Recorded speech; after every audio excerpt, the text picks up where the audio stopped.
Tadabbur, bukan baca. Berapa ramai yang tersilap faham, dia ingat Quran untuk dibaca je. Daripada kecil sampai ketua sampai mati. Tak, tujuan Al-Quran, turunnya Al-Quran ialah tadabbur. Sebagaimana Allah sebut dalam ayat ni yang kita biasa baca.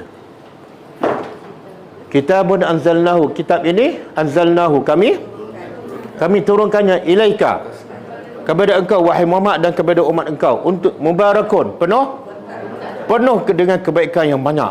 Dalam Quran banyak kebaikan. Macam mana nak dapat? Caranya liyadabbaru ayati, tadabbur, perhati maksud dia, ambil pengajaran. Allah tak kata liyaqra'u, kitab ini diturun supaya kamu baca, tak. Liyadabbaru, beza tu. Dan selepas tadabbur ada satu step lagi, iaitu waliyatazakkara, supaya ambil tazakkur, peringatan oleh siapa? Ulul albab. Allah tak sebut. Tadabbur mungkin ramai,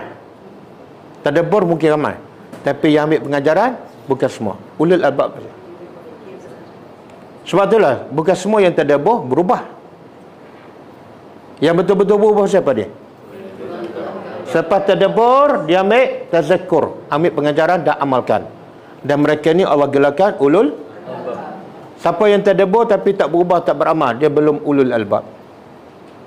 Yang tak tadabbur langsung, ahmad albab.